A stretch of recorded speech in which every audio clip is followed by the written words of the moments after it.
What was so devastating about this 32 is that any one of the 32 was capable of winning the number one seed. Every bot here is amazing. Like, they were working so well. We've had 32s before where some people get in and their bots like crumble right at the last moment. Right. And it never felt this way. Today, we're talking with BattleBot's executive producer and showrunner, Aaron Catling, and the bot whisperer himself, Peter Abramson. On this episode, Behind the Battle.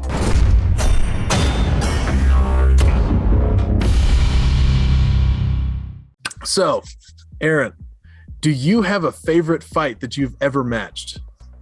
Favorite fight? Uh-huh. Wow, that's you can't even tell me you have not thought of this. Man, it's, you know what? It's kind of like my children. It's kind of like asking which one of my kids I love the most. The one that I'll never forget was Witch Doctor versus Tombstone in season 1. Ooh. Just because it was so kinetic and so beautifully robotically violent. Like, I instantly ran around. I took a photo on my phone of the moment of impact, and I just would run. I sent it to everyone in my phone, every TV exec at every other network, whatever. I was like, look at what we just did. This is a TV show and it's going to be incredible. That's such a good answer. Oh my gosh. But that's what it takes to ignite something like that. Like, there's always that moment where you go, oh, we might have done something. I really want to see fights the most evenly matched that's going to come out. Like, you just never know who's going to pull the win out. Like, there was a fight a few seasons back, which was Yeti and the Lockjaw. They just would not let up. Nobody paying attention to how blackened their eye was or how much blood's coming out of their nose. They just kept beating on each other. Mm-hmm. And it was one of my favorite fights of all time, is to watch something like on that level. How'd you feel about the bots that made it to the top 8 this season? I mean, it's just an incredible top 8. I don't want to say it's the best ever, because every year surpasses the other year. And the fact we're going to have a new champion is just incredible. The fights, like this year, was probably the best fights I've ever seen. The teams have never been at this pro level operating wise. And like, how they do things in the pits, how they present themselves when they get right there in front of the glass to fight their robot, and how they actually fight their robot. This has been one of the most amazing seasons to watch. What was so devastating about this 32 is that any one of the 32 was capable of winning the number one seed. Every bot here is amazing. Like, they were working so well. We've had 32s before where some people get in and their bots like crumble right at the last moment. Right. And it never felt this way. Of the top 8, would you have ever matched any of those 8 robots outside of the championship? 100%. I mean, I definitely think the world wants to see Hydra and Blip fight. I think there's a very fun kind of battle of the flippers. It was kind of back in the day when it was Bronco and Hydra. I always wanted to have those two together. It was almost like is there going to be a passing of the torch, you know? And the great thing is Jake isn't giving up his torch easy, and Aaron's just wanting to take it. Yeah. And I actually think the great thing for the sport is we've got 2 alpha flippers, which is they're going to be at the top of the Apex Predator list for a long time, both Hydra and Blip, which is great. Talk to us about the fight between Witch Doctor and Tantrum. You know, both were such good driving. Like, I mean, Mike is an amazing driver. Mm-hmm. His skill at drifting race cars obviously plays through into Witch Doctor and how you see it drive. But you couldn't get under Tantrum. Tantrum just outdrove and out-undered Witch Doctor. Witch Doctor seemed to get hit like really early on. It got high-centered on something. Yeah. And it couldn't really move. And I just kind of wanted to see like kind of what your thoughts on that. What was going on in your head when that was happening? I think the bottom of the chassis is now aluminum. And so I don't remember if there was a big piece that got peeled from being under or over the top of Tantrum. But if something lands on it, it can get that to sort of do that nasty ripping of the underside. And I think it sort of peeled a chunk off. Right. And that was part of the high centering that got under Witch Doctor.